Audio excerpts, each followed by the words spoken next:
दोस्तों, स्वागत है आपका हमारे चैनल आर के वर्मा में।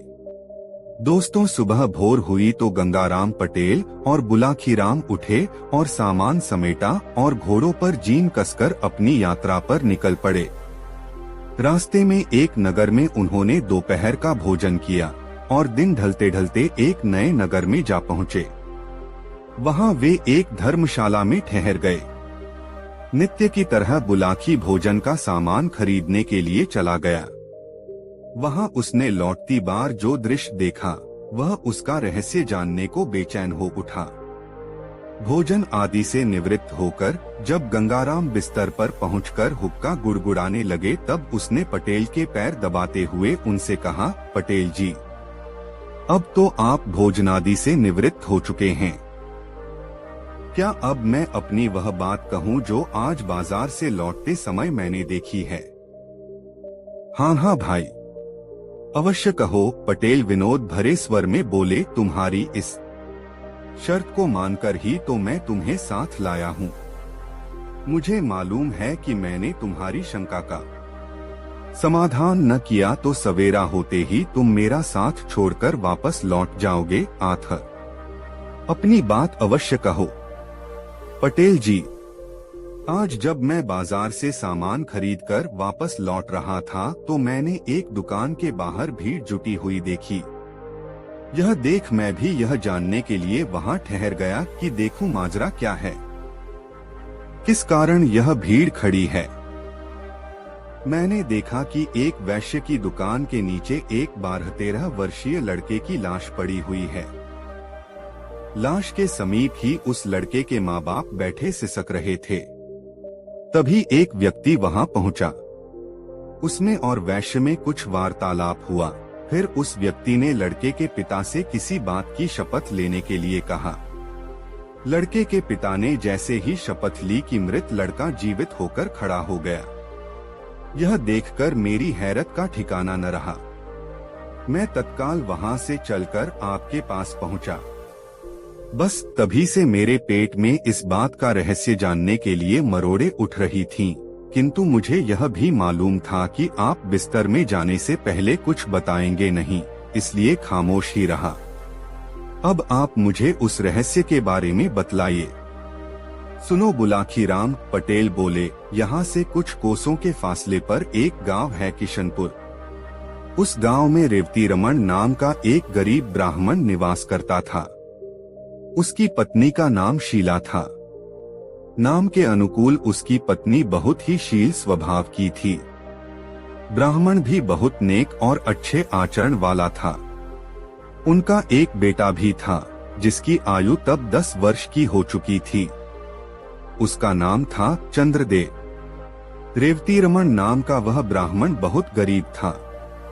उसके पास जमीन भी ज्यादा नहीं थी। उस जमीन से जो भी अनाज पैदा होता उसी के सहारे उनका निर्वाह होता था।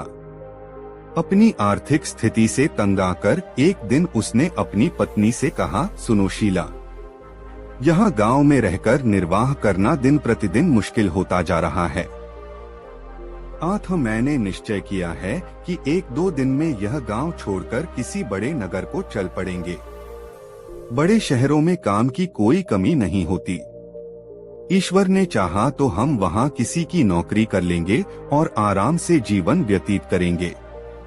कुछ सालों बाद जब हमारे पास कुछ धन इकट्ठा हो जाएगा तो हम वापस लौट आएंगे और उस धन से कोई कारोबार कर लेंगे। इस तरह आसानी से हमारे जीवन का निर्वाह हो जाएगा। अब बताओ, तुम्हारी क्या राय है इस विषय में? मेरी राय तो वही है जो आपकी है, रेवती की पत्नी ने कहा। जैसा आपको उचित लगे आप वैसा ही कीजिए। मैं आपके साथ हूँ। इस प्रकार विचार करके रेवती अपनी पत्नी और पुत्र को साथ लेकर शहर के लिए चल पड़ा। शहर में पहुंचकर रेवती रमन ने एक वैश्य के यहाँ नौकरी कर ली। उसकी पत्नी ने भी एक महाजन के यहाँ खाना बनाने की नौकरी कर ली। इस तरह से उनका निर्वाह ठीक ढंग से होने लगा। रेवती रमन मेहनती आदमी था। 1 साल बाद उसका काम देखकर वैश्य ने उसकी तनख्वाह बढ़ा दी। इस तरह से वह अपने परिवार का भरण पोषण करने के पश्चात कुछ धन भविष्य के लिए बचाने लगा। 3 साल के बाद उन दोनों की कमाई से 5,000 रुपए इकट्ठे हो गए। तब दोनों ने अपनी अपनी नौकरी छोड़ दी और अपने गांव लौट पड़े। शाम के समय वे इसी नगर में पहुंचे। उन्होंने रात्रि विश्राम के लिए किसी उपयुक्त जगह की जानकारी चाही। सामने उसी वैश्य की दुकान थी जिसे तुम देखकर आए हो। आथ रेवतीरमण उसी के पास पहुंचा और बोला, सेठ जी, मैं यहाँ परदेशी हूँ। मेरे साथ मेरा परिवार भी है। मैं रात्रि विश्राम के लिए किसी उपयुक्त जगह की तलाश में हूँ। क्या आप मुझे कोई ऐसा स्थान बता सकते हैं जहाँ हम सुरक्षित रह सकें? कोई जोखिम की चीज तो नहीं है तुम्हारे पास? मेरा मतलब है रुपया पैसा। वह तो है सेठ जी, इसीलिए तो मैं किसी सुरक्षित जगह पर रात को ठहरना चाहता हूँ। देखो भाई, सेठ बोला, तुम्हारे रात्रि विश्राम के लिए तो मैं तुम्हें जगह दे सकता हूँ, लेकिन तुम्हारे पास मौजूद रुपयों की जिम्मेदारी नहीं ले सकता। यह शहर चोर लुटेरों के लिए बहुत बदनाम है। कोई चोर लुटेरा रात में आकर तुमसे तुम्हारा धन छीन ले गया तो मेरी बहुत बदनामी होगी। तुम एक काम करो, तुम्हारे पास जितना धन है वह मेरे पास जमा कर दो। सवेरे जब तुम जाने लगो तो अपना धन सहेज लेना। ठीक है सेठ जी, आप इस शहर में सम्मानित नागरिक हैं। हमें आप पर पूरा यकीन है कि आप अमानत में खयानत नहीं करेंगे। मेरे पास 5,000 रुपए हैं, उन्हें आप अपने पास जमा कर लीजिए। सुबह जाने से पहले मैं आपसे अपना रुपया वापस ले लूंगा। ऐसा कहकर रेवतीरमण ने अपना पैसा उस वैश्य के पास जमा करवा दिया। वह रात रेवतीरमण और उसके परिवार ने सेठ की दुकान के बाहर लगे फट्टों पर सोकर काट ली। प्रातः जब सेठ ने दुकान खोली तो रेवतीरमण ने उससे अपना पैसा वापस मांगा। इस पर सेठ की त्योरियां चढ़ गईं। उसने तेज आवाज में पूछा, कैसा पैसा? तुमने मुझे कोई पैसा नहीं दिया था। इस पर दोनों में तकरार होने लगी। पड़ोसी और राहगीर इकट्ठे हो गए। सेठ के पड़ोसियों ने तब उनका विवाद खत्म करने के लिए रेवतीरमण से कहा, देखो भाई, तुम कहते हो कल रात तुमने इनके पास 5,000 रुपए जमा कराए थे, जबकि ये सेठ इस बात से साफ इनकार कर रहा है। अब कौन सच्चा है और कौन झूठा, इसका फैसला तो शपथ लेकर ही किया जा सकता है। क्या तुम अपने इकलौते बेटे की कसम खाकर यह बात कह सकते हो कि तुमने रात इस सेठ के पास 5,000 रुपए जमा कराए थे? बिल्कुल कह सकता हूँ, रेवतीरमण बोला। जो बात सच है उसके लिए मैं कैसी भी शपथ लेने को तैयार हूँ। क्यों सेठ, क्या तुम्हें भी यह बात मंजूर है? बिल्कुल मंजूर है, सेठ बोला। न्यायकर्ताओं ने तब रेवतीरमण से उसके बेटे के सिर पर हाथ रखकर यह कसम खाने के लिए कहा कि यदि उसकी शपथ झूठी है तो तत्काल उसके बेटे की मृत्यु हो जाए। बुलाखी पटेल ने आगे कहा, किस्मत का खेल देखो। जैसे ही रेवतीरमण ने अपने बेटे चंद्रदेव के सिर पर हाथ रखकर यह शपथ ली कि तत्काल उसके बेटे की मौत हो गई। झूठा होते हुए भी उस सेठ के चेहरे पर विजय के भाव झलक उठे। रेवती और उसकी पत्नी सन्न रह गए।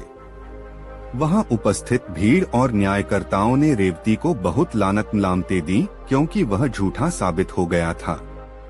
रेवती की हालत ऐसी हो गई जैसे भरे बाजार में उसे किसी ने नंगा कर दिया हो।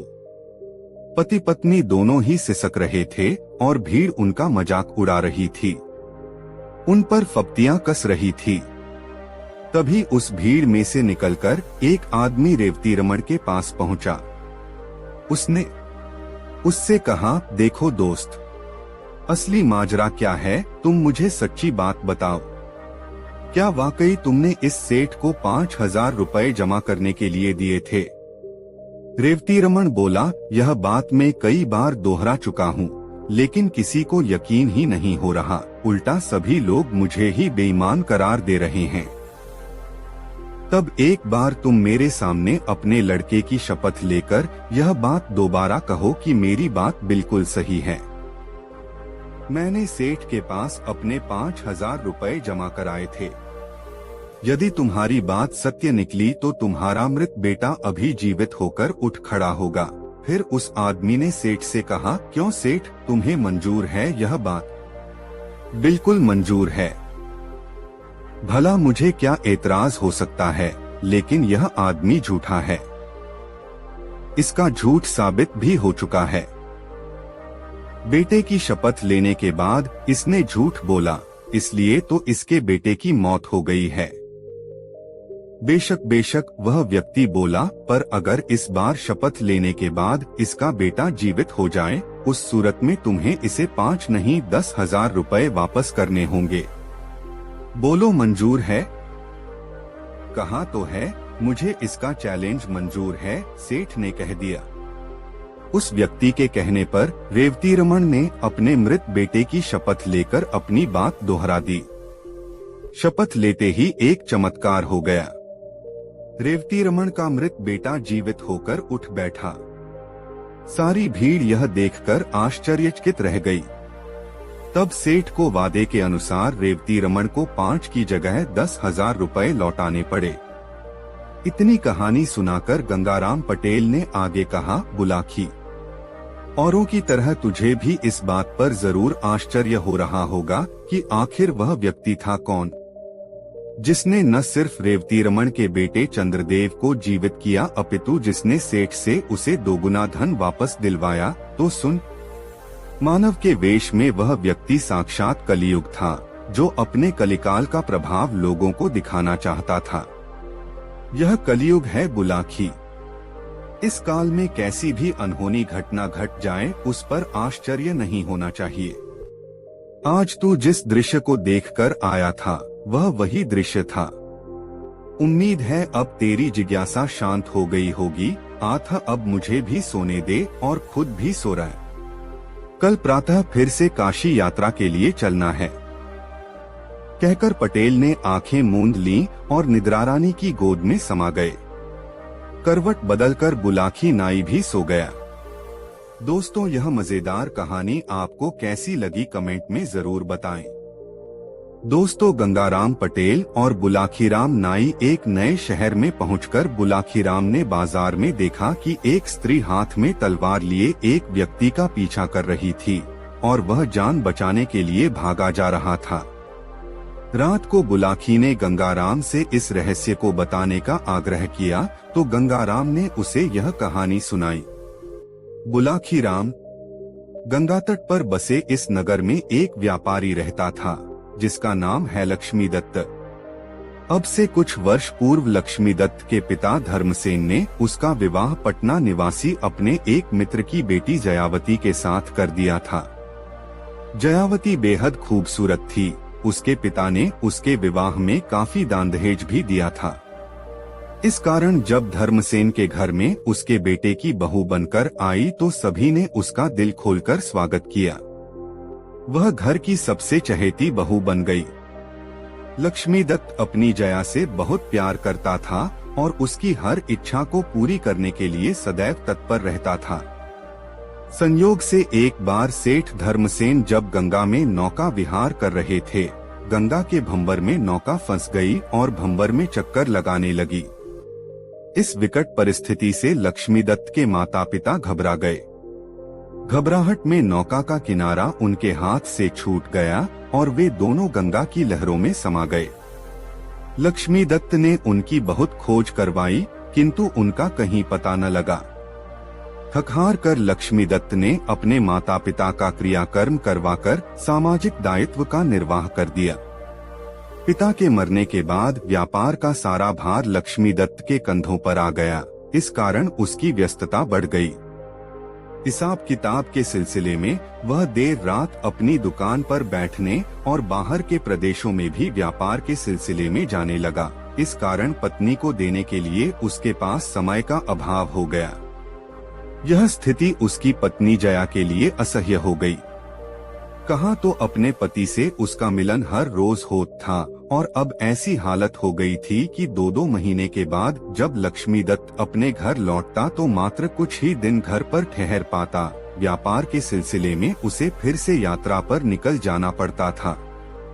जया प्रतिदिन उसके लौटने की प्रतीक्षा करती और राम्र को अकेली ही अपने बिस्तर पर मन मारकर सो जाती थी। बुलाखी। जया जवान थी, उसकी भी कुछ उमंगें थीं, कुछ अरमान थे। पति का सानिध्य पाने की लालसा उसके मन में हर समय विद्यमान रहती थी। आखिर जब वह बहुत व्याकुल रहने लगी तो एक दिन उसके कदम लड़खड़ाने लगे और वह अपनी कामवासना को शांत करने का कोई उपाय सोचने लगी। संयोगवश एक दिन एक मनिहारा उसके पास चूड़ी बेचने के लिए आया। मनिहारा गबरू जवान था, हट्टा कट्टा शरीर, आंखों में सुरमा, सफेद कुर्ते पर कालो बास्कट पहने उसने जया के मकान पर आकर चूड़ी बेचने के लिए आवाज लगाई तो जया नीचे उतर आई। मनिहारे का रूप पहली ही नजर में जया के मन में उतर गया और जब मनिहारे ने जया का कोमल हाथ अपने हाथ में लेकर यह पूछा, कैसे रंग की चूड़ी पहनाऊं सेठानी, तो बरबस ही जया के मुंह से निकल गया, जैसे रंग की चूड़ियां तुम्हें पसंद हों। बुलाखी। उस दिन से कैसे उस मनिहारे और जया के बीच अवैध संबंध स्थापित हो गए, यह एक अलग कहानी है। फिलहाल इतना जान लो कि जया ने उस मनिहारे को अपने पति का स्थानापन्न बना लिया और उसी से अपनी वासना की पूर्ति करने लगी। पर पुरुष का सहवास पाकर अब उसके स्वभाव में परिवर्तन होने लगा। पति के सान्निध्य को तरसती जया अब फूल की तरह खिली हुई रहने लगी। मनिहारा चूड़ी पहनाने के बहाने जब जया के घर के चक्कर लगाने लगा तो पड़ोसियों को उनके संबंधों पर संदेह होने लगा और दबी जुबान से यह चर्चा गलियों में फैलने लगी कि व्यापारी लक्ष्मीदत्त की पत्नी और मनिहारे के बीच अवैध संबंध पनपने लगे हैं। एक दिन लक्ष्मीदत्त 2 महीने के बाहरी प्रवास से घर लौटा। अपने साथ वह जया को देने के लिए ढेरों उपहार लाया था, लेकिन जया ने उन उपहारों की तरफ देखा तक नहीं। वह दिन भर तुनकती रही और रात को भी अपने पति से प्रेममय व्यवहार न किया। इससे लक्ष्मीदत्त को उस पर संदेह हो गया। वह सोचने लगा कि कहीं मेरी अनुपस्थिति में मेरी पत्नी के किसी परपुरुष के साथ संबंध तो नहीं बन गए। लेकिन उसने जुबान बंद ही रखी और जया के प्रति अपना व्यवहार पहले जैसा ही बनाए रखा। लगभग 2 हफ्ते तक घर में ठहरने के बाद एक दिन उसने अपनी पत्नी से कहा, प्रिय, मुझे अफसोस है कि मैं आजकल तुम्हारे लिए ज्यादा समय नहीं दे पाता हूँ, पर करूँ भी तो क्या? विवशता है, व्यापार के सिलसिले में बाहर जाना ही पड़ता है। तो क्या कल फिर बाहर जा रहे हो? जया ने भ्रिकुटी चढ़ाते हुए पूछा। हाँ, लक्ष्मीदत्त ने कहा, लेकिन तुम चिंता मत करो, सिर्फ हफ्ते भर का काम है। 1 हफ्ते बाद मैं पुनः लौट आऊंगा। ठीक है, जया बोली, मैं इतने दिन तक प्रतीक्षा कर लूंगी, पर तुम अपने स्वास्थ्य का ध्यान रखना। इस प्रकार पत्नी को आश्वस्त कर दूसरे दिन व्यापारी लक्ष्मीदत्त घर से व्यापार के बहाने बाहर निकल गया, पर वह शहर से बाहर न गया। सारा दिन उसने अपने एक मित्र के यहाँ बिताया और रात्रि के 10 बजे अपने मकान पर जा पहुँचा। मकान के पीछे एक ऊंचा आम का दरख्त था। लक्ष्मीदत्त उस दरख्त पर चढ़कर मकान की छत पर पहुँच गया। दबे पांव वह अपने कमरे की खिड़की के पास पहुंचा और खिड़की की एक झिरी से झांककर उसने जो दृश्य देखा, उसे देखकर उसका समूचा जिस्म क्रोध से जल उठा। अंदर उसी के बिस्तर पर जया उस मनिहारे की बाहों में सिमटी हुई थी। दोनों वासना की तरंगों में डूबे हुए एक दूसरे में समा जाने के लिए आतुर हो रहे थे। बाहर अंगारों पर लेटता हुआ लक्ष्मीदत्त किसी तरह स्वयं पर संयम बनाए रहा। वासना का उफान शांत हुआ तो जया ने अपने कपड़े व्यवस्थित किए और अपने प्रेमी उस मनिहारे से बोली, अब तुम नित्य ही रात को यहाँ आ जाया करो। मेरा पति यद्यपि 1 हफ्ते तक बाहर रहने के लिए कहकर गया है, किंतु मैं जानती हूँ वह 2 हफ्ते से पहले लौटेगा नहीं। यह सुनकर मनिहारे ने कहा, देखो सेठानी, मेरे लिए यहाँ रोज आना बहुत मुश्किल है। मोहल्ले के लोग हमारे संबंधों पर संदेह करने लगे हैं। अतः हमारे लिए अब यही उचित है कि या तो हम अपने संबंधों को हमेशा के लिए समाप्त कर दें या फिर क्या? या फिर किसी प्रकार तुम्हारा पतिरूपी कंटक सदैव के लिए हमारे मार्ग से हट जाए। मनिहारे ने कहा, दूसरा उपाय ही उचित होगा। जया ने कहा, लेकिन उस उपाय को अमली जामा कैसे पहनाया जाए, इस पर हम दोनों को ही विचार करना होगा। लक्ष्मीदत्त ज्यादा कुछ न सुन सका। उसने उसी क्षण निर्णय कर लिया, आज को रात ही आर पार लड़ाई लड़नी होगी। इससे पहले कि ये दोनों मिलकर मुझे मार डालें, मुझे इन दोनों में से एक को या दोनों को ही समाप्त कर देना चाहिए। ऐसा विचार कर वह पेड़ के रास्ते से पुनः नीचे उतरा, अपनी दुकान पर पहुंचा और वहां से एक तेज धार वाला खंजर लेकर पुनः अपने मकान पर पहुंच गया। दरख्त के रास्ते ही वह पुनः छत पर चढ़ा और उस खंजर की नोक से अपने कक्ष का दरवाजा धीरे से खोल लिया। तब उसने सोते हुए मनिहारे की गर्दन रेत डाली और दबे पांव अपने कक्ष से बाहर निकल आया। सुबह जब जया जागी तो उसने अपने प्रेमी को मरा हुआ पाया। यह देखकर वह घबरा गई। उसने सोचा कि यदि यह लाश उसके घर से बरामद हो गई तो निश्चय ही वही हत्यारी समझी जाएगी और इसका अर्थ होगा फांसी के फंदे पर झूल जाना। अतः बहुत सोच विचार कर उसने उस लाश से पीछा छुड़ाने का उपाय किया। उसने लाश के कई टुकड़े किए, उन्हें लेकर गंगा में बहा आई। एक बोरे में बंद किया और गंगा स्नान के बहाने उस बोरे को। लक्ष्मीदत्त ने उस वृक्ष पर चढ़कर यह सारा माजरा अपनी आंखों से देखा। यह देखकर उसकी आंखों में चमक आ गई कि अंततः उसने अपने एक प्रतिद्वंद्वी से तो पीछा छुड़ा लिया था, अब उसकी बेवफा पत्नी की बारी थी। योजनानुसार लक्ष्मीदत्त अपने घर वापस लौटा। अपने साथ पत्नी को देने के लिए वह छोटी बोरियों में बंद अनेक उपहार लाया था। उसने वह सारे उपहार अपने कक्ष के बाहर ही रख दिए। भोजनोपरांत जब पति पत्नी वार्तालाप करने को बैठे तो पत्नी ने पूछा, इस बार तो ऐसा लगता है कि मेरे लिए ढेर सारे उपहार लेकर आए हो। हाँ, लेकिन जल्दबाजी में उन्हें दरवाजे के पास ही छोड़ दिया। लक्ष्मीदत्त ने कहा, तुम ऐसा करो, एक एक करके सारे उपहार कमरे में ले आओ और बोरियां खोलकर उन्हें व्यवस्थित ढंग से सजा दो। लक्ष्मीदत्त की पत्नी ने बाहर जाकर एक बोरी उठाई, किंतु बोरी उससे उठी नहीं। असर इस पर वह बोल उठी, बोरी तो बहुत भारी है, मुझसे उठाए नहीं उठती। यह सुनकर लक्ष्मीदत्त के मुख से निकल गया, यह बोरी मनिहारे की लाश से को तो ज्यादा भारी नहीं है, जिसे तुम सुबह उठाकर गंगा नदी में बहा आई हो। यह सुनकर उसकी पत्नी सन्नसी रह गई। वह समझ गई कि उसका भांडा फूट गया है। उसके पति ने उसका मनिहारे के साथ प्रेमालाप अपनी आंखों से देख लिया है। अब यह अवश्य ही मुझको दंड दिलवाए बिना न मानेगा। अतः इससे पहले कि यह नगर कोतवाल को इस घटना की सूचना पहुंचाए, मुझे इसको समाप्त कर देना चाहिए। ऐसा विचार कर वह नीचे की ओर उस कक्ष की ओर भागी जिसमें वह तलवार रखी हुई थी जो कभी दूल्हा बनते समय लक्ष्मीदत्त ने पहनी थी। लक्ष्मीदत्त ने जब वस्तुस्थिति को समझा तो वह भी उसी कमरे की ओर भागा, किंतु जया उससे ज्यादा फुर्तीली निकली। उसने जल्दी से वह तलवार खूंटी से उतार ली और उसे म्यान से बाहर खींचकर लक्ष्मीदत्त की ओर लपकी। अपनी पत्नी को साक्षात रणचंडी बना देख लक्ष्मीदत्त अपने प्राण बचाने के लिए बाहर की ओर भाग छूटा। अब स्थिति ऐसी बन गई कि आगे आगे प्राण बचाने के लिए लक्ष्मीदत्त भाग रहा था और पीछे पीछे हाथ में तलवार लिए उसकी पत्नी जया उसका पीछा कर रही थी। कहानी का समापन करते हुए गंगाराम पटेल ने बुलाखी नाई से कहा, बुलाखी राम, आज तू जिस दृश्य को देखकर आया था वह दृश्य उसी समय का था। अब बता, तेरी जिज्ञासा शांत हुई या नहीं? हो गई पटेल जी, बुलाखी बोला, आप तो जैसे अंतर्यामी हैं।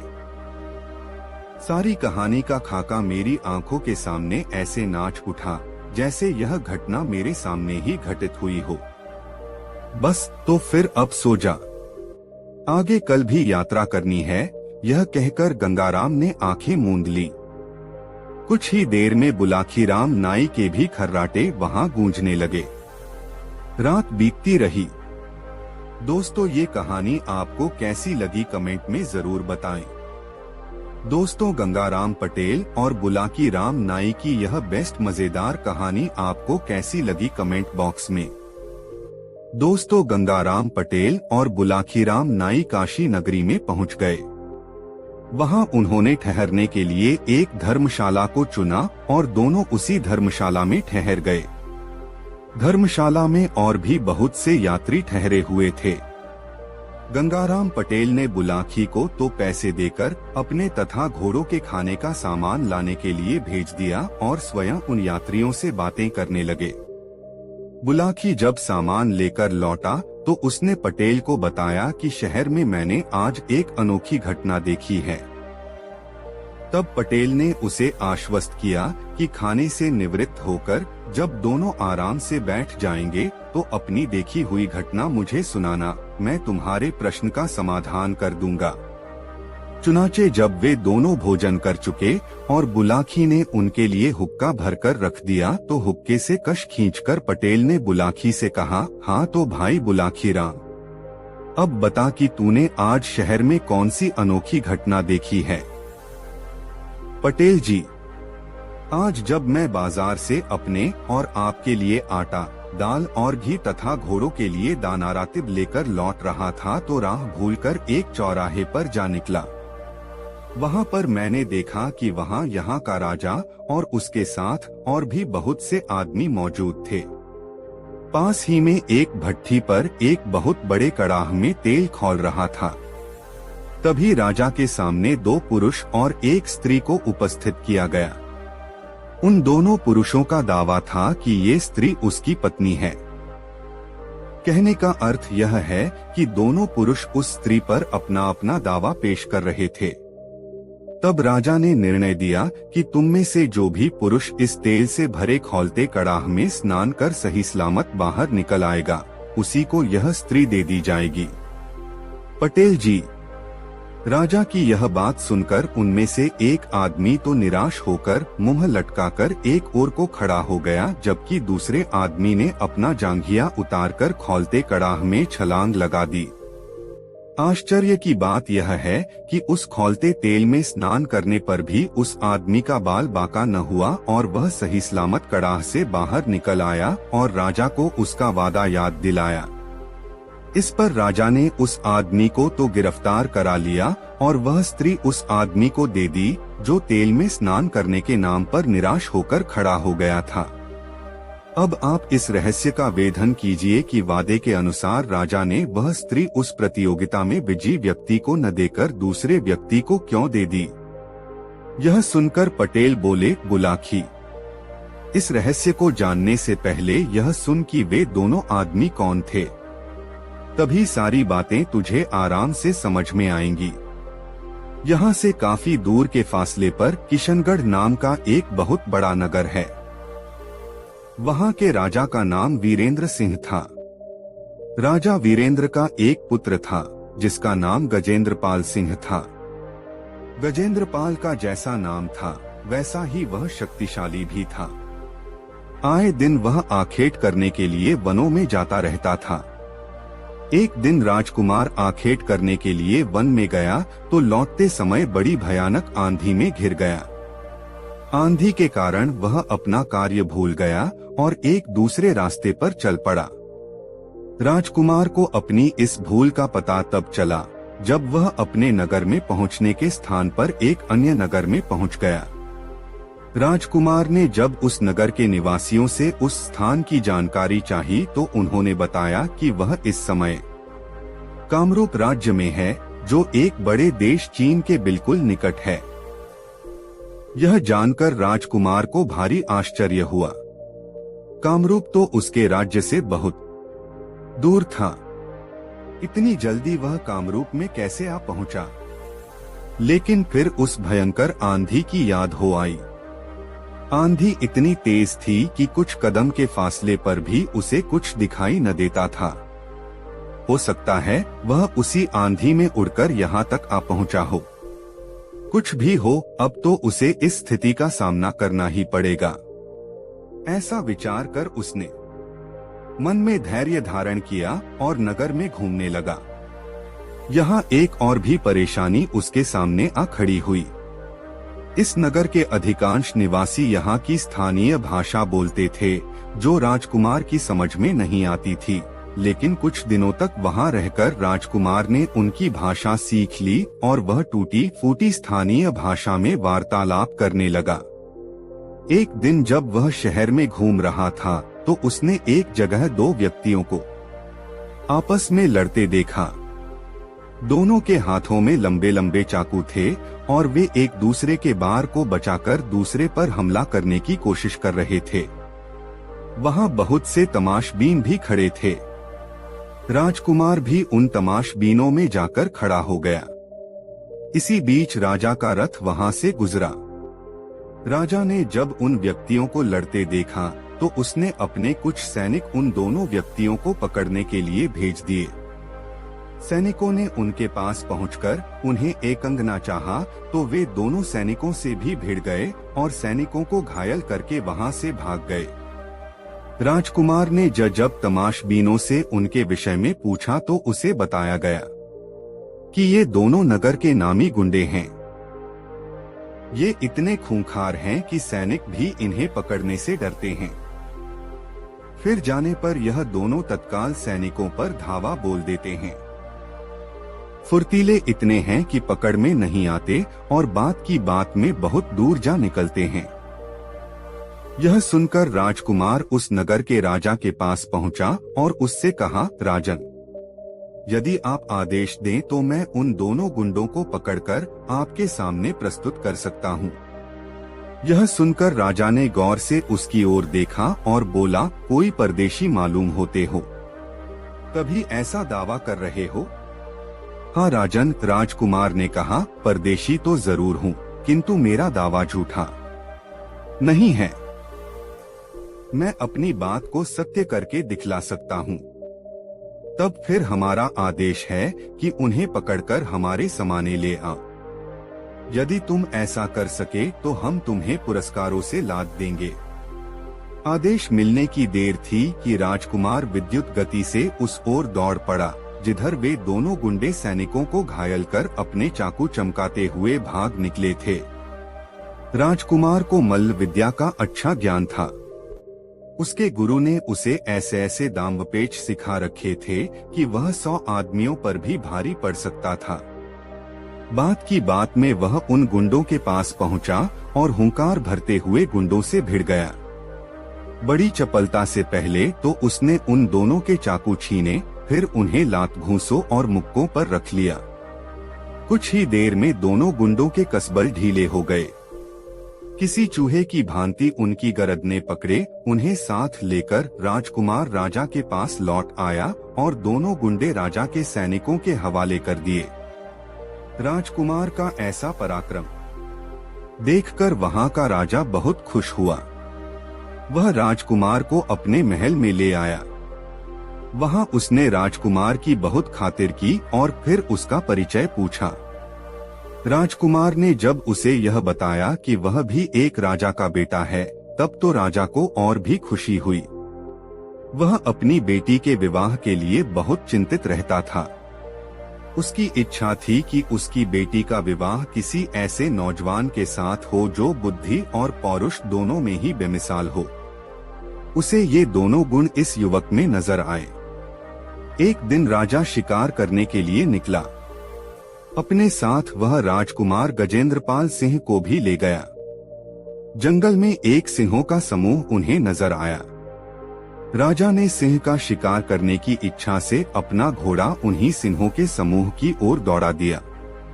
राजकुमार भी कहाँ पीछे रहने वाला था। शिकार करना तो उसका प्रिय शौक था, आठ वह भी भाला और तलवार लेकर राजा के पीछे पीछे अपने घोड़े को दौड़ाता हुआ चल पड़ा। राजा को घोड़ा दौड़ाते हुए अपनी तरफ आते देखकर सिंहों का समूह चौकन्ना होकर खड़ा हो गया। उनमें से जो दुर्बल सिंह थे वह तो पीछे मुड़कर भाग लिए, लेकिन जो बलवान सिंह थे वे मुकाबला करने को तत्पर हो गए। राजा ने निशाना बांधकर अपना भाला एक सिंह पर चलाया। निशाना चूक गया। भाला सिंह के शरीर को छूता हुआ भूमि में जा गड़ा।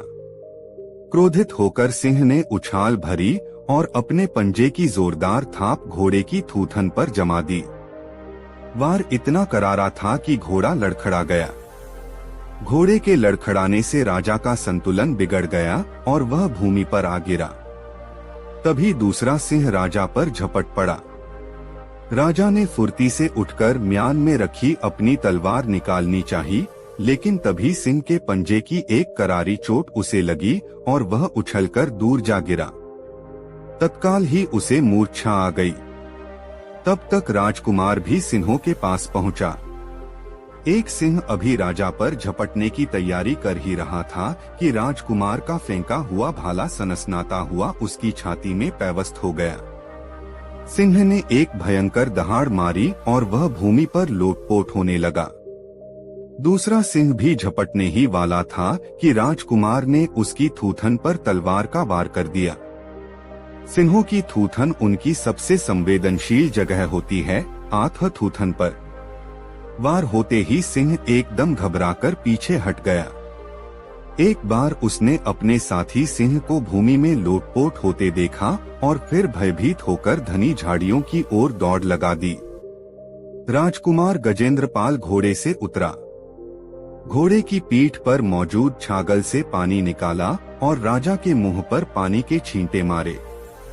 जल के छींटे लगने से राजा को होश आ गया और वह उठकर बैठ गया। उसने कृतज्ञता भरी दृष्टि राजकुमार पर डाली। राजकुमार बोला, उठिए राजन, आज आपने शेर का शिकार कर लिया है। नहीं राजकुमार, यह शिकार मैंने नहीं, तुमने किया है। सिंह के पंजों की चोट खाकर मैं तो अचेत हो गया था। तभी तुम्हारा फेंका हुआ भाला सिंह की छाती फाड़ता उसकी छाती के आर पार निकल गया। आज तुमने मेरी जान बचाई है। महल पहुंचकर मैं तुम्हारे इस उपकार का पुरस्कार तुम्हें अवश्य दूंगा। बुलाखी, कथा तो बहुत लंबी है, मैं तुम्हें संक्षेप में ही सुनाता हूँ। महल में पहुंचकर राजा ने अपनी बेटी का विवाह राजकुमार गजेंद्रपाल सिंह के साथ कर दिया। राजकुमार अपनी पत्नी के साथ कामरूप के राजा के राजमहल में आनंद पूर्वक रहने लगा। जब उसे वहां रहते हुए कई महीने बीत गए तो एक दिन उसने पत्नी से कहा, प्रिय, यहाँ रहते हुए मुझे बहुत समय बीत गया है। अब मुझे अपने घर की याद सताने लगी है। मेरे परिवार वालों को मेरे बारे में कुछ भी पता नहीं है। वे बेहद चिंता कर रहे होंगे। आठ हमें अपने घर लौट चलना चाहिए। इस पर राजकुमारी ने अपनी सहमति व्यक्त कर दी। कुछ नानुकर करने के बाद राजा ने भी उसका अनुरोध मान लिया और बहुत सा दान दहेज देकर अपने दामाद और बेटी को विदा कर दिया। सारे दिन की यात्रा के बाद उनका काफिला एक नगर में पहुंचा और एक सुंदर सा स्थान देखकर वहीं पड़ाव डाल दिया। आतनी कहानी सुनाकर पटेल चुप हो गए। तरोताजा होने के लिए उन्होंने हुक्के से 3-4 गहरे गहरे कश खींचे और ढेर सारा धुआं अपने मुंह से उगल दिया। फिर उन्होंने आगे की कथा आरंभ की। हाँ तो बुलाखी राम। जब उन लोगों ने उस स्थान पर पड़ाव डाला तो एक दुर्घटना घट गई। उस स्थान पर एक प्रेत का निवास था। उसने कामरूप की राजकुमारी राजकुमार गजेंद्रपाल सिंह की पत्नी को देखा तो वह उस पर मोहित हो गया। तब उस प्रेत ने राजकुमार गजेंद्रपाल का वेश बनाया और राजकुमार और राजकुमारी के खेमे में पहुंच गया। उसने राजकुमार से कहा कि यह स्त्री तो मेरी पत्नी है, आठ मैं इसे लेकर जाऊंगा। राजकुमार ने कहा कि यह तुम्हारी पत्नी कैसे हो सकती है? यह तो मेरी पत्नी है। मैं इसे विवाह कर लाया हूँ। इस पर दोनों में हाथापाई होने लगी। शोरगुल सुनकर सभी नौकर चाकर वहां पहुंच गए। उनकी समझ में नहीं आ रहा था कि किसका पक्ष लें। कौन है असली राजकुमार? दोनों की शक्लें और वेशभूषा एक समान थीं। दोनों में रंचमात्र भी अंतर न था। बोलचाल, हाव भाव और चाल ढाल से दोनों एक जैसे प्रतीत हो रहे थे। राजकुमारी सहमी सी खड़ी थी। उसकी समझ में नहीं आ रहा था कि किसे अपना पति माने, किसे नहीं। बात वहां के राजा तक पहुंची, लेकिन वहां का राजा भी कोई निर्णय न दे सका। उसने कहा, यह एक गंभीर स्थिति है। मैं तुम्हारा कोई न्याय नहीं कर सकता। तुम दोनों काशी नरेश के पास चले जाओ। वह परम गुणी और बेहद बुद्धिमान व्यक्ति हैं। वही तुम्हारा न्याय करेंगे। राजा की बात मानकर वे दोनों इस नगर में आ गए। यहाँ के राजा ने जब उनके विवाद के विषय में सुना तो अपने बुद्धि बल से उसने फौरन जान लिया कि उन दोनों में से कोई एक अवश्य ही कोई अशरीरी व्यक्ति है, जिसने दूसरे प्रतियोगी का रूप धारण कर लिया है। तब उसने एक भट्ठी तैयार करवाकर एक बड़े से कड़ाह में तेल उबलवाया और उन दोनों से कहा कि तुम में से जो भी प्रतियोगी इस खौलते कड़ाह में स्नान कर सही सलामत निकल आएगा, यह स्त्री उसी को दे दी जाएगी। राजा की यह बात सुनकर बेचारा गजेंद्रपाल सिंह तो निराश होकर एक ओर खड़ा हो गया, लेकिन अशरीर प्रेत फौरन ऐसा करने को तैयार हो गया। आगे की कहानी तुझे मालूम ही है। राजा ने उस राजकुमारी को उसके असली पति के हवाले कर दिया और राजकुमार का वेश धारण किए उस अशरीरी प्रेत को सैनिकों के हवाले कर दिया। यह है सारी कहानी जो तू शाम को देख कर आया है।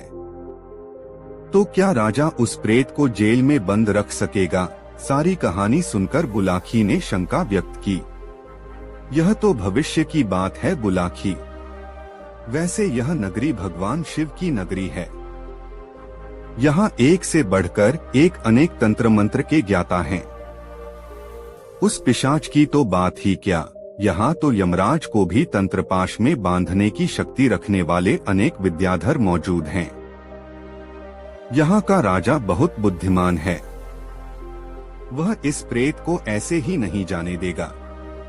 वह इसका जरूर तगड़ा इंतजाम कर देगा, जिससे कि वह प्रेत फिर किसी को परेशान न कर सके। और अब तेरी हर शंका का समाधान हो गया है, इसलिए अब आंख मूंद कर सो रहो। सुबह उठकर पहले गंगाजी में गोता लगाएंगे, फिर भोजनादि से निवृत्त होकर इस पवित्र नगरी के प्रसिद्ध स्थानों को देखेंगे। भगवान विश्वनाथ के दर्शन करेंगे और स्वयं को धन्य मानेंगे। तब अगला दिन कैसे बीतेगा, इसकी सुखद कल्पना करता हुआ बुलाखीराम सो गया। दोस्तों, गंगाराम पटेल बुलाखीराम की यह मजेदार कहानी आपको कैसी लगी कमेंट में जरूर बताएं। दोस्तों, काशी यात्रा की वापसी के 14वें चरण में दिन भर की यात्रा करते हुए गंगाराम पटेल और बुलाखीराम नाई हरिपुर नामक नगर में पहुँचे और रात्रि को वहीं विश्राम करने का निश्चय करके एक धर्मशाला में ठहर गए। रोज की तरह गंगाराम ने बुलाखीराम को पैसे देकर बाजार से खाने का सामान लाने भेजा तो लौटती बार बुलाखी फिर एक नई बात देख आया।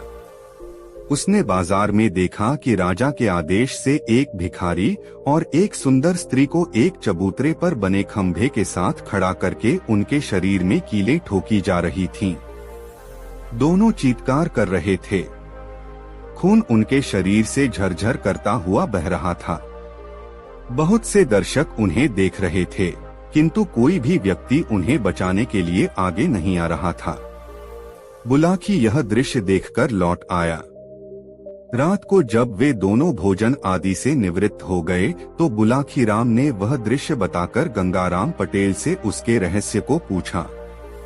गंगाराम पटेल ने तब उससे इस प्रकार कहा, बुलाखीराम, यहाँ से 100 कोस के फासले पर एक नगर है कौशाम्बी।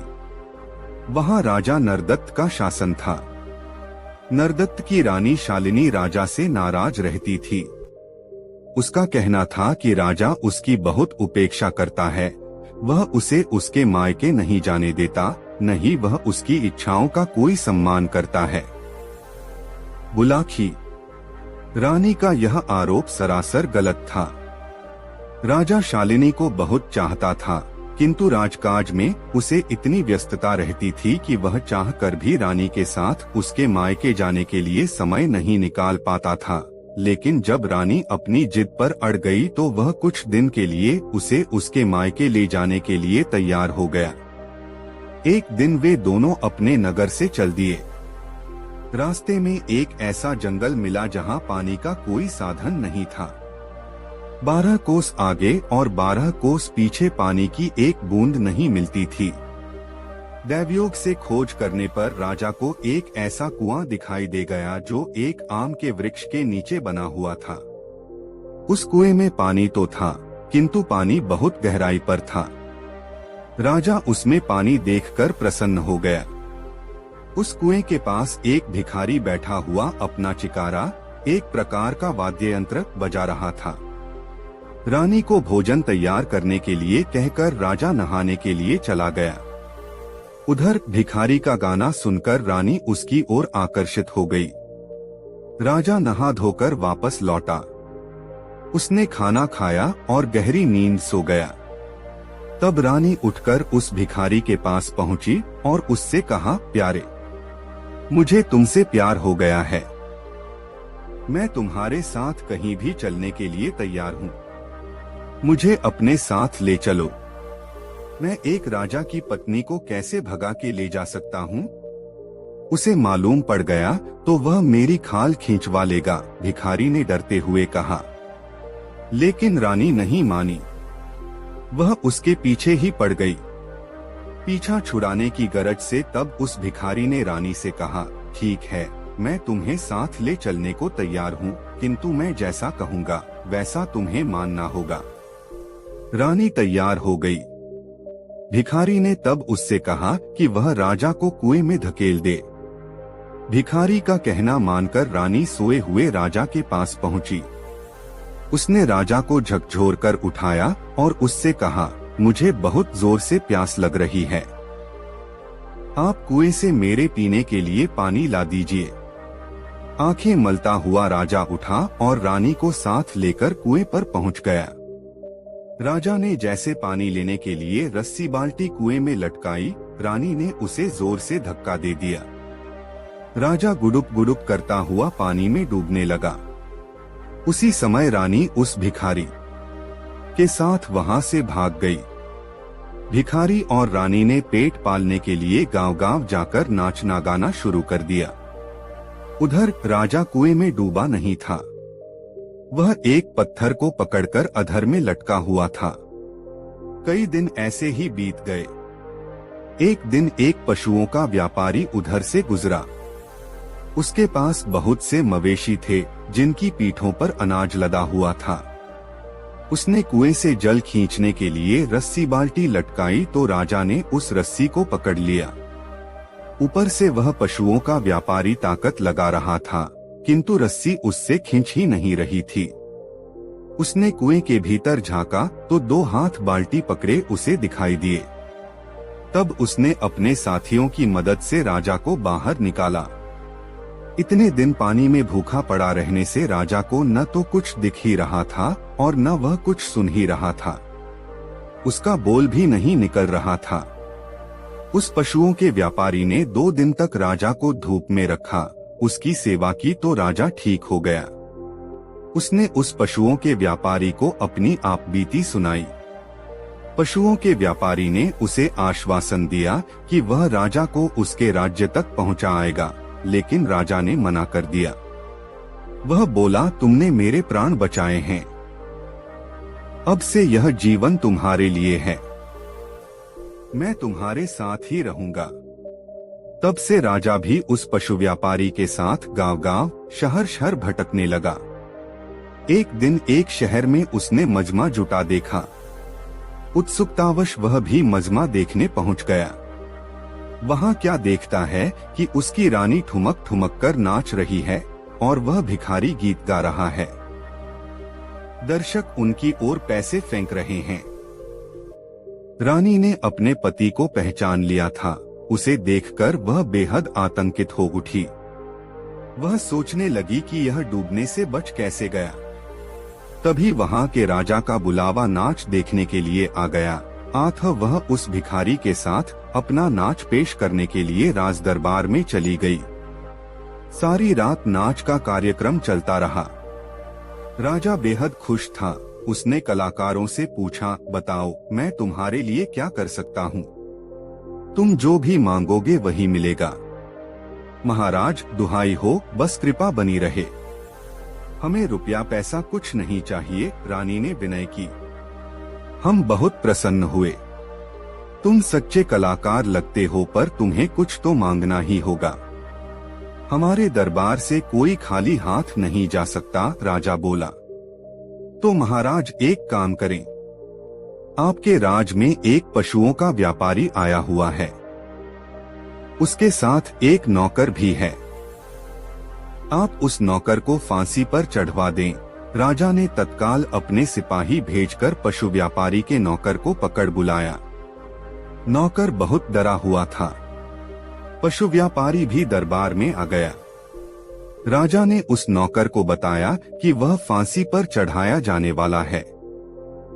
नौकर बने राजा ने तब हाथ जोड़कर राजा से निवेदन किया कि पहले उसकी कहानी सुन ली जाए। राजा मान गया। नौकर बने राजा ने तब अपनी दुष्चरित्र पत्नी की सारी कहानी राजा को सुना दी।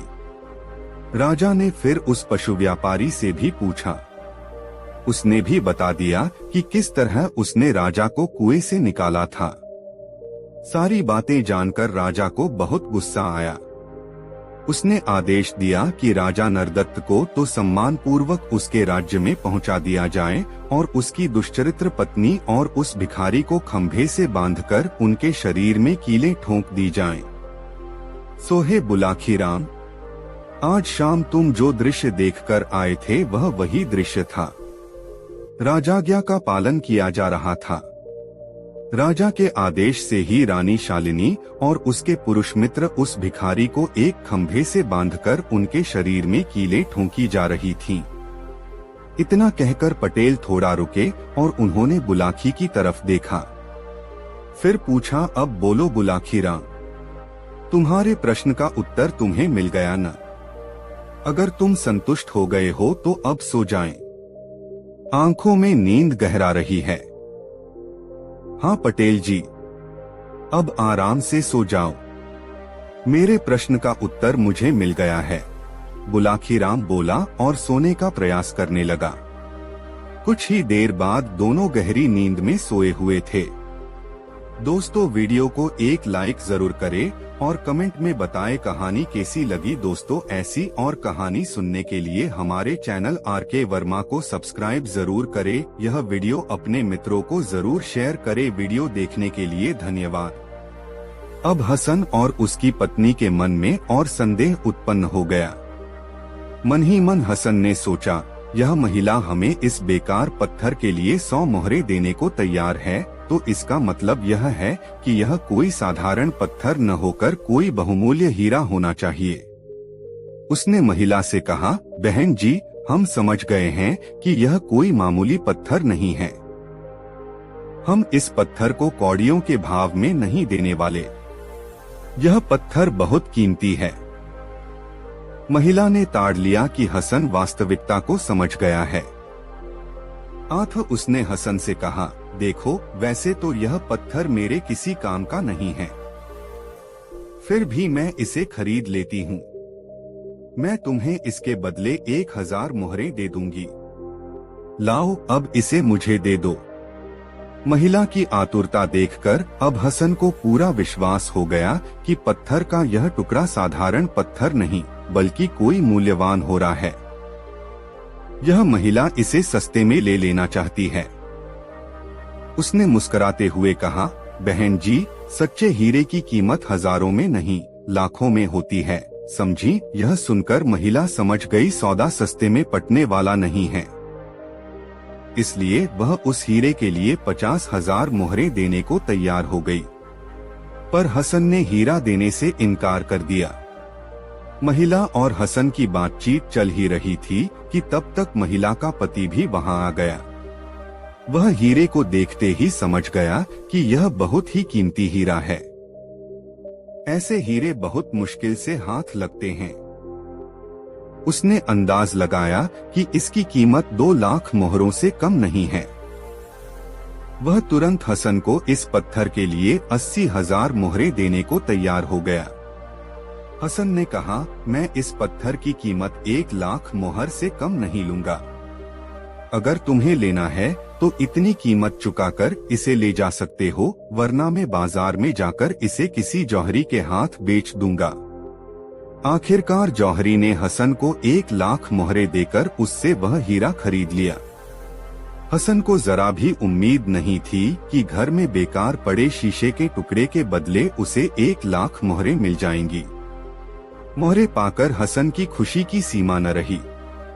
उसे शीशे के इस टुकड़े को देने वाले साद की याद हो आई। उसके लिए हसन के दिल से दुआएं निकलने लगीं। हसन ने तहे दिल से उसे दुआ दी।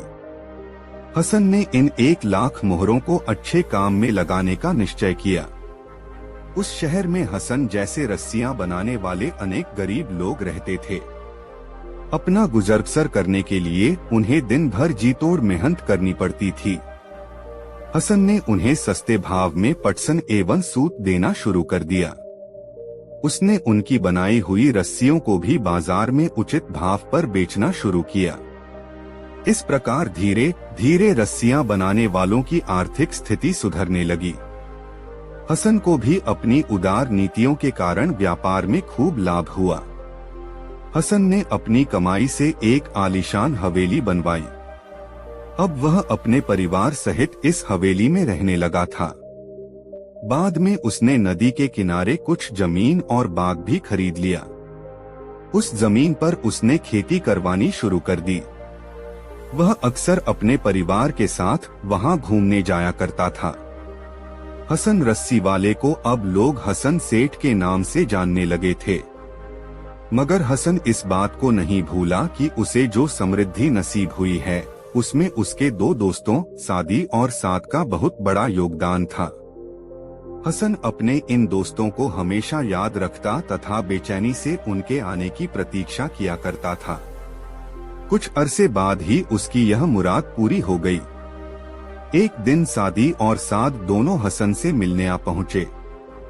हसन को सुखी और संपन्न देखकर उन दोनों को बहुत आश्चर्य हुआ। साथ ही उसकी संपन्नता देखकर खुशी भी बहुत हुई। हसन ने सादी और साद का दिल खोलकर स्वागत किया। फिर हसन ने उन्हें बताया कि किस प्रकार एक शीशे के टुकड़े की बदौलत तरक्की करता करता वह यहाँ तक आ पहुँचा था। हसन की बातें सुनकर उसके दोनों मित्रों की खुशी का ठिकाना न रहा। सादी ने हसन से पूछा, क्यों हसन, तुमने इतनी प्रगति सोने की 400 मोहरों की बदौलत की है या शीशे के उस टुकड़े को बदौलत? दोनों की बदौलत, हसन ने मुस्कुराते हुए जवाब दिया। वह कैसे? सादी ने आश्चर्य से पूछा। फिर कहा, वह अशर्फियां तो तुम यूं ही गवा चुके थे ना। यह सच है मित्रों कि वह अशर्फिया में यूं ही गवा बैठा था, मगर मेरी बात भी सच है। अब सुनो कि सच कैसे है। हसन ने कहा, आपने मुझे 2 बार 200 सोने की मोहरें दी थीं, मगर उनमें से हर बार में केवल 10-10 मोहरें ही काम में ला पाया। बाकी मोहरें तो यूं ही चली गई। अगर मैंने इन मोहरों को न गवाया होता तो न साद मुझे शीशे का वह टुकड़ा देते और न ही मेरी किस्मत चमकती। सादी ने साद से कहा, साद भाई, तुम्हारा कहना सच है कि किसी को धन देकर उसकी तकदीर नहीं बदली जा सकती। मैं तुम्हारी इस बात से सहमत हूँ कि पैसा कमाने के लिए खुदा की मेहरबानी और अपनी तकदीर दोनों का होना जरूरी है। हे बुलाखी, अब बता, तेरी बात का तुझे उत्तर मिल गया ना? मिल गया पटेल जी, बुलाखी बोला। किस्मत के खेल भी निराले होते हैं।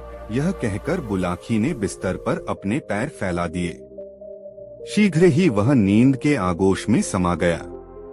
दोस्तों, गंगाराम पटेल और बुलाखीराम नाई की यह मजेदार कहानी आपको कैसी लगी कमेंट बॉक्स में जरूर बताएं। ऐसी और नई मजेदार कहानी सुनने के लिए हमारे चैनल आरके वर्मा को सब्सक्राइब जरूर कर लें और यह वीडियो अपने मित्रों के साथ जरूर शेयर करें। वीडियो देखने के लिए बहुत बहुत धन्यवाद।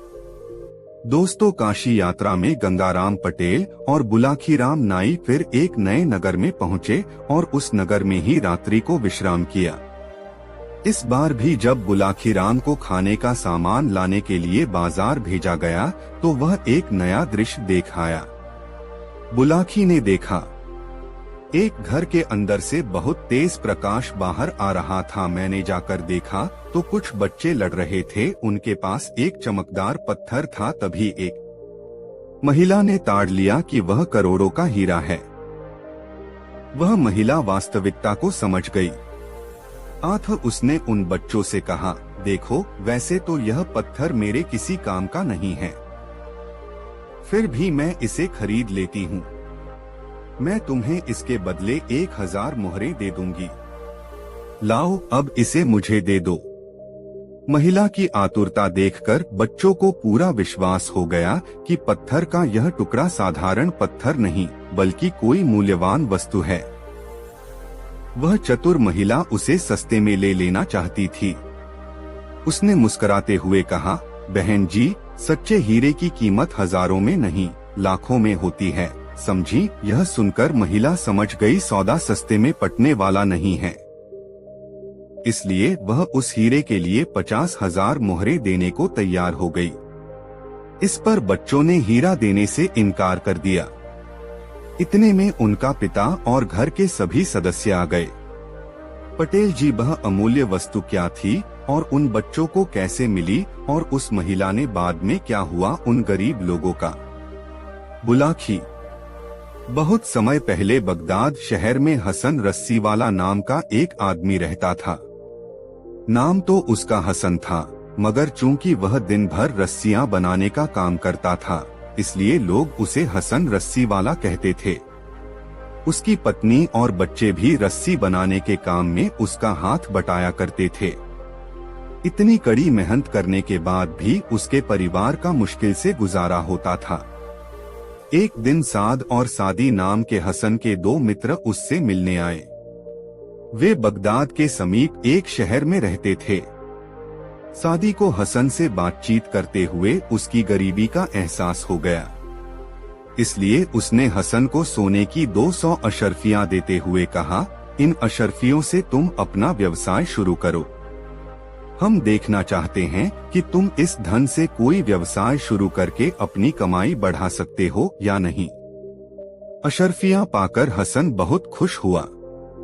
उसने सादी को धन्यवाद देते हुए कहा, सादी भाई, आपका यह एहसान मैं जिंदगी भर नहीं भूलूंगा।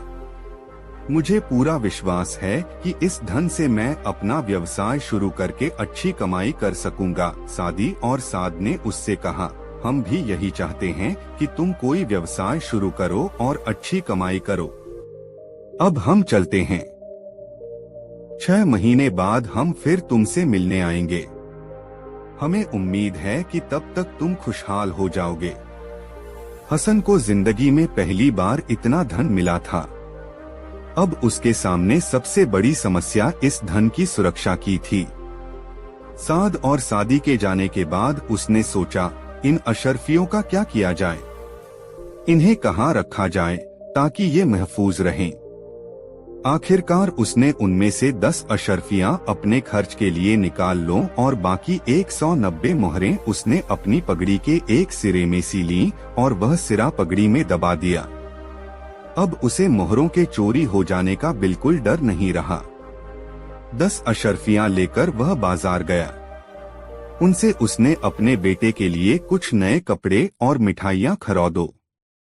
सब सामान हाथ में लिए वह घर लौट रहा था कि एक चील ने मिठाई के डिब्बे पर झपट्टा मारा, पर हसन ने मिठाई का डिब्बा कसकर पकड़ रखा था, इसलिए वह चील के चंगुल में नहीं आया और उसका वार खाली चला गया। चील ने फिर से हसन के सिर पर झपट्टा मारा और उसकी पगड़ी लेकर वह आकाश में उड़ गई। हसन जोर जोर से चिल्लाने लगा। उसने कुछ दूर तक चील का पीछा भी किया, पर उसे अपनी पगड़ी वापस नहीं मिली। आखिरकार हसन निराश होकर घर लौट आया। उसने सारी घटना अपनी पत्नी और बच्चों को सुनाई और अपनी तकदीर को कोसता हुआ सिर पकड़कर बैठ गया। उसने बताया कि चील किस तरह उसकी पगड़ी लेकर आकाश में उड़ गई, जिसमें उसने सोने की 190 अशर्फियां सी रखी थीं। उसकी बातों पर विश्वास न करके उसके परिवार वालों ने उसकी बात हंसी में उड़ा दी। हसन ने अपने मन को यह दिलासा देकर संतोष कर लिया कि खुदा ने ही उसे यह धन दिया था और उसी ने वापस ले लिया, और फिर से रस्सियां बना बनाकर गरीबी में ज्यों-त्यों अपना गुजारा करने लगा। 6 महीने के बाद उसके मित्र सादी और साद फिर हसन के पास आए। वे उम्मीद कर रहे थे कि इस बार जब हम जाएंगे तो हसन का एक नया ही रूप देखने को मिलेगा, मगर ऐसा कुछ नहीं हुआ था। उसकी हालत देखकर वह भौंचक के रह गए कि हसन तो पहले की तरह ही फक्कड़ था। जब हसन से उन्होंने इसका कारण पूछा तो उसने उन्हें सारी कहानी कह सुनाई कि किस तरह उसने उनकी दी हुई सारी मोहरें गंवा दी। हसन की बात सुनकर सादी को बड़ा गुस्सा आया, लेकिन साद ने कहा, सादी गुस्सा मत करो, हसन ईमानदार आदमी है। हो सकता है कि जो कुछ इसने बताया है वह सच हो। सादी ने हसन को फिर 200 मोहरें देते हुए कहा, हसन तुम्हारा कहना सच है, लेकिन इस बार तुम्हें सतर्क रहना होगा। अब तुम इस धन को व्यापार धंधे में लगाना ताकि तुम सुखी हो सको। हम तुम्हें सुखी देखना चाहते हैं। 6 महीने के बाद हम फिर तुम्हारे पास आएंगे। देखो इस बार असावधानी मत बरतना। हसन ने हिचकते हुए धन स्वीकार कर लिया, अपने दोनों मित्रों को बहुत धन्यवाद दिया। उनके जाने के बाद हसन ने 10 मोहरें अपने पास रखकर बाकी 190 मोहरें एक पोटली में बांध दीं। वह सोचने लगा कि इस पोटली को कहाँ रखा जाए। तभी उसे एक उपाय सूझा। उसने यह पोटली पीतल के एक पुराने मर्तबान में रखकर उसका मुंह अच्छी तरह बंद कर दिया और उस मर्तबान को घर के एक कोने में रख दिया। हसन ने अब पटसन की रस्सियों का व्यवसाय करने का निश्चय किया। इसके लिए पटसन खरीदने वह अपने साथ 10 मोहरें लेकर बाजार गया। जब हसन पटसन खरीदने बाजार गया हुआ था, तभी एक फेरी वाला साबुन बेचते हुए उसके घर के पास आ पहुंचा। हसन की पत्नी को साबुन की जरूरत थी, लेकिन उसके पास पैसे नहीं थे। इसलिए उसने घर के कोने में बेकार पड़ा पीतल का मर्तबान फेरी वाले को देकर उसके बदले साबुन ले लिया। फेरी वाला पीतल का मर्तबान लेकर चला गया। हसन जब पटसन खरीद कर घर लौटा, जो अकस्मात उसकी नजर घर के कोने की ओर गई। वहां रखे मर्तबान को नदारद देखकर वह चौंक पड़ा। उसने अपनी पत्नी से पीतल के मर्तबान के बारे में पूछताछ की। उसकी पत्नी ने कहा, वह मर्तबान तो पुराना हो चुका था, हमारे किसी काम का नहीं था, इसलिए मैंने उसे फेरी वाले को देकर उसके बदले में साबुन खरीद लिया है। देखो उस पुराने मर्तबान के बदले उसने मुझे कितना सारा साबुन दिया है। अच्छा किया न मैंने। हसन यह सुनकर आग बबूला हो उठा। अरे बेवकूफ, उस मर्तबान में सोने की 190 अशर्फियां थीं। तुमने मर्तबान बेचने के पहले उसे खोलकर देखा भी नहीं कि उसमें क्या है। साबुन के बदले वह मर्तबान देकर तुमने अपने नसीब को धो डाला। यह सुनकर हसन की पत्नी सन्न रह गई। उससे इतना भारी अपराध हो गया था कि वह फूट फूट कर रोने लगी। बाद में हसन और उसकी पत्नी ने उस फेरी वाले की बहुत तलाश की, पर उसका कहीं पता नहीं चला।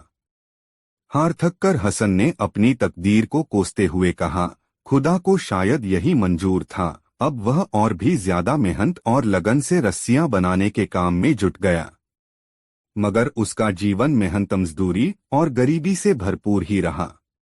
लाख कोशिशों के बाद भी वह इतना नहीं कमा पाया कि 2 पैसे बचा सके। इसी प्रकार फिर तेजी से 6 महीने गुजर गए। 6 महीने के बाद सादी और साद फिर हसन से मिलने आए। उन दोनों को देखकर हसन का सिर शर्म से झुक गया। उसकी आंखों से आंसू बहने लगे। अब उन्हें वह क्या जवाब दे। उसके दोस्त समझ गए कि इस बार भी कोई अनहोनी हो गई है। फिर उन्होंने हसन को दिलासा देकर पूछा कि किस्सा क्या है। रोते रोते उसने सारी कहानी सादी और साद से कह सुनाई। इस बार हसन पर गुस्सा होने के बजाय सादी सोच में पड़ गया। उसने कहा, हसन, तुम्हारी ईमानदारी के प्रति हमें जरा भी संदेह नहीं है, पर यह समझ में नहीं आता कि आखिर तुम्हारे साथ बार बार ऐसा क्यों हो रहा है। साद ने सादी से कहा, सादो भैया, तुम यह समझते हो कि किसी को धन देकर तुम उसको तकदीर बदल सकते हो, लेकिन तुम्हारा यह सोचना गलत है। धन के बिना भी आदमी की तकदीर बदल सकती है। सादी ने कहा, साद, मेरा जो सोचना था मैंने वैसा किया और अपनी कोशिश भी करके देख ली। अब तुम अपनी बात सिद्ध करके दिखाना चाहो तो दिखा सकते हो। ठीक है। साद ने जमीन पर पड़ा हुआ शीशे का एक टुकड़ा उठाकर हसन को देते हुए कहा, लो हसन, अगर खुदा की मर्जी होगी तो शीशे के इस टुकड़े से भी तुम्हारी गरीबी दूर हो सकती है। इसलिए तुम शीशे के इस टुकड़े को संभाल कर रखना। हम 6 महीने के बाद फिर तुम्हारे पास आएंगे और देखेंगे कि तुम्हारा क्या हाल है। इसके बाद साद और सादी वहां से चले गए। हसन की गली में ही एक मछुआरा रहता था। वह मछलियां पकड़ने के लिए एक जाल बना रहा था। जाल बुनने के लिए उसे शीशे के एक टुकड़े की जरूरत पड़ी। रात का समय था। बाजार की सभी दुकानें बंद हो चुकी थीं। यदि रात को ही जाल तैयार न हो पाता तो मछुआरा सुबह मछलियां पकड़ने नहीं जा सकता था। इसलिए मछुआरे ने पास पड़ोस वालों से पूछताछ की, पर उसे किसी के पास शीशे का टुकड़ा नहीं मिला। अंत में वह हसन के पास आया। हसन को साद द्वारा दिए शीशे के उस टुकड़े की याद आई। उसने खुशी खुशी शीशे का वह टुकड़ा मछुआरे को दे दिया। शीशे का टुकड़ा पाकर मछुआरा बहुत खुश हुआ। उसने हसन का आभार मानते हुए कहा, हसन, मैं वादा करता हूं कि कल मेरे जाल में जो भी पहली मछली फंसेगी वह तुम्हारी होगी। इसके बाद मछुआरा शीशे का टुकड़ा लेकर अपने घर गया और रात भर में उसने जाल तैयार कर लिया। अगले दिन मछुआरा जाल लेकर समुद्र में मछली पकड़ने गया। उस दिन उसके जाल में खूब मछलियां फंसी। यह देखकर मछुआरे की खुशी का ठिकाना न रहा, मगर अपने वादे के अनुसार पहली मछली उसने अलग ही रखी हुई थी। मछलियां लेकर घर लौटते समय उसने वह मछली हसन को भेंट कर दी। हसन ने मछली लेने से बहुत इनकार किया, पर मछुआरा न माना। उसके बार बार आग्रह करने पर हसन ने वह मछली ले ली। हसन की पत्नी ने मछली से स्वादिष्ट व्यंजन बनाया। हसन भोजन करने बैठा तो उसे बच्चों के आपस में झगड़ने की आवाज सुनाई दी। उसने अपनी पत्नी से पूछा, अरे, ये बच्चे आपस में क्यों लड़ रहे हैं? पत्नी बोली, कोई खास बात नहीं है। दरअसल मछली के पेट से एक चमकीला पत्थर निकला था। उसी को लेकर दोनों कब से लड़ रहे हैं। यह बहुत चमकदार और खूबसूरत पत्थर है। इसकी चमक से हमारा सारा घर जगमगा उठता है। हसन ने बच्चों को अपने पास बुलाया और उनसे वह पत्थर ले लिया।